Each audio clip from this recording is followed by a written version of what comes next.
I like my weapons how I like my music, heavy and metal.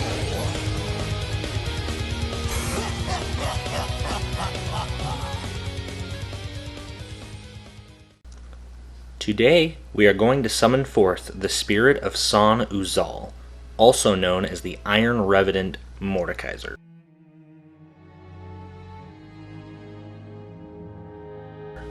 In the land of Runeterra, where demigods roam the world on a daily basis, it is hard to make a decent reputation for yourself that won't easily be overshadowed.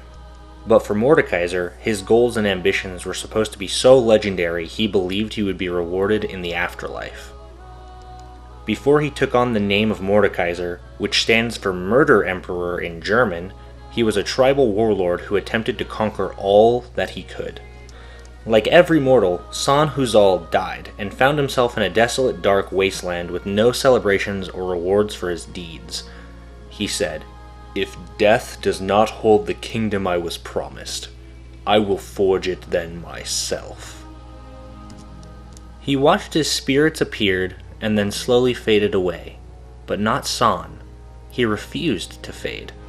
Overcome with his anger and fury, he began to reflect on what he had spent his life doing and what he wished was different. Then an idea came to him.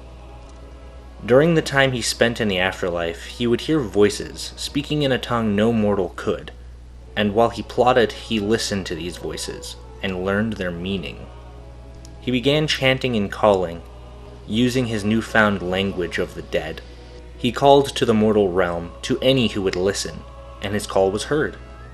A group of necromantic mages built a vessel of dark steel and bound San Uzal's soul to his new body. These mages wished to use their new creation as a weapon, but San Uzal would not be commanded by these lesser beings. Their magic could not stop the Iron Revenant, so they attempted to bind him by using his name, but San Uzal was no more, and before killing the last one, he rumbled his new name in the language of the dead, Mordekaiser. From the fearful, dissipating souls of the sorcerers, Mordekaiser forged a weapon fit for an emperor of death, his brutal mace, Nightfall, and seized control of the army they had raised. To his foes, it seemed he cared only for massacre and destruction. Entire generations perished under his relentless campaigns. Mordekaiser spent his time studying and trying to understand how the afterlife worked, and began preparations for a new plan, his final plan. He raised an empire and a seat of power known as the Immortal Bastion, and the world of Runeterra seemed lost. The tribes of Noxie made alliances and stood against the murder-happy overlord, and Mordekaiser was betrayed by someone within his inner circle.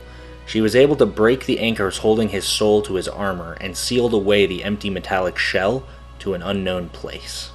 A new empire rose and took over his kingdom, and the world was saved from Mordekaiser's tyranny. But unknown to all, he had another plan all along. There, in the once empty wasteland, all those who died under his latest reign were waiting. Perverted by dark sorcery, their spirits would never fade. From the subtle matter of their souls, Mordekaiser would forge a new empire. They would be the building blocks and mortar of his afterworld. Centuries have passed since his defeat, but Mordekaiser's name is still whispered in fear and awe by those who study the old histories, and remembered unkindly by the few ancient souls who knew him. For them, the greatest terror would be Mordekaiser to find his own way to return permanently.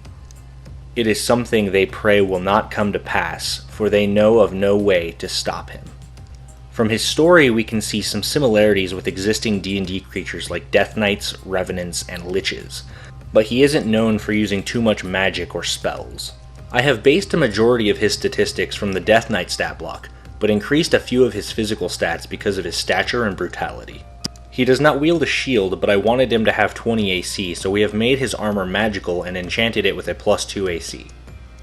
Because he does not have a physical body underneath his metallic shell, we made him immune to most status effects and resistances to non-magical attacks. He has the turn immunity from the Revenant because a majority of magic was useless against him, and he is miles more powerful than most undead creatures. We have given him magic resistance and limited magic immunity for the same reasons stated before. and although we don't see his immunities in-game, it is stated in the lore that the mages who were capable of resurrecting Mordekaiser could not do anything to him with their spells. His mace, Nightfall, was crafted from the souls of the necromancers who brought him back.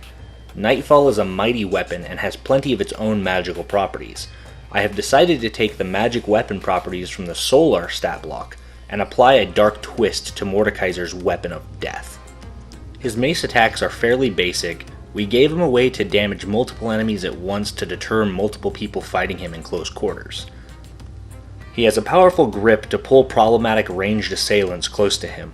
This effect is very similar to the Balor whip attack that we also used on our last video with the Butcher.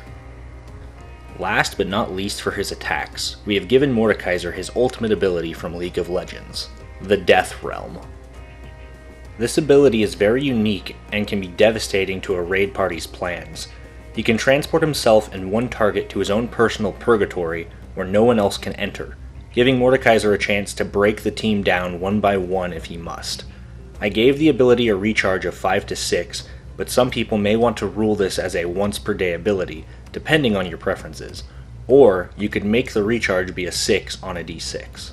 The Death Knight stat block has a parry reaction because of his shield and sword combination, and Mordekaiser has a few shield abilities in-game, so I decided to make this parry ability tie into his ability to reduce or block incoming damage.